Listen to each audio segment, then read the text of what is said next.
he's a war photographer. And as such, he kind of puts himself into situations where most of us don't.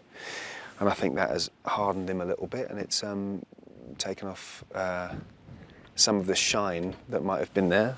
Yeah, he doesn't have a lot of airs and graces particularly. He doesn't have a lot of patience for etiquette, I suppose.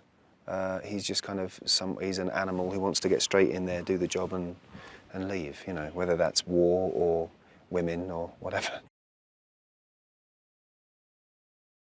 When he first meets her, he's trying to test her. I think his sort of general MO is that when he meets a person, he kind of tests their boundaries and sees how much he can get away with, basically. And I think, frankly, because she's a woman, he has a whole different, you know, he would definitely have a different relationship with men and women because he doesn't want to have sex with men. And I think he has a reputation for trying to sleep with an awful lot of the women in this circle. So he sees Kim as a challenge. He definitely cares about his job and he cares about his craft, and I would get the feeling that he's good at it, and I think he's been doing it for a while. So I think essentially, you know, like with a lot of people who cover themselves with bluster or whatever, I think he's good at his job,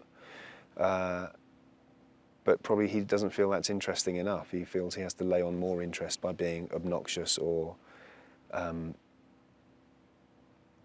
aggressive, or, you know, but he likes to push people's buttons.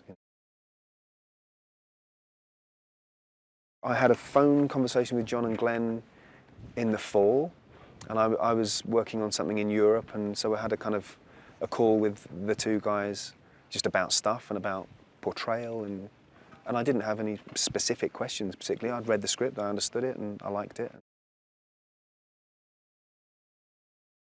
I describe it as a kind of not entirely a comedy. You know, like it's a sort of drama where funny things happen. Because it's not out and out hilarity, I don't think. It's a lot drier than that, and I think that it kind of, hopefully the situations allow the comedy to breathe through the dramatic.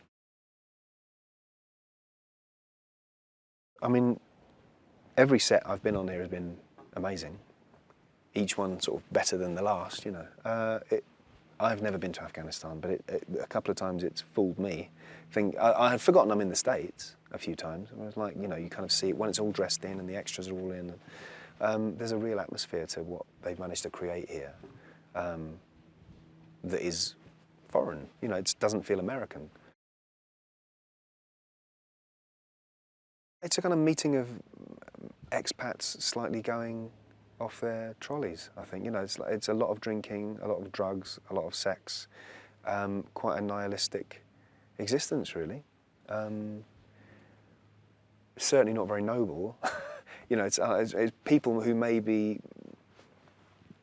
or may not have a noble intention as individuals to kind of bring the truth to the world, but certainly it's got the same rank ambition and the same rivalry and the jostling for position and sort of out of control crazy behaviour as anywhere else, you know. Yeah, it's sort of like the last days of Rome. A lot of the scenes in the funhouse that we did are like madness.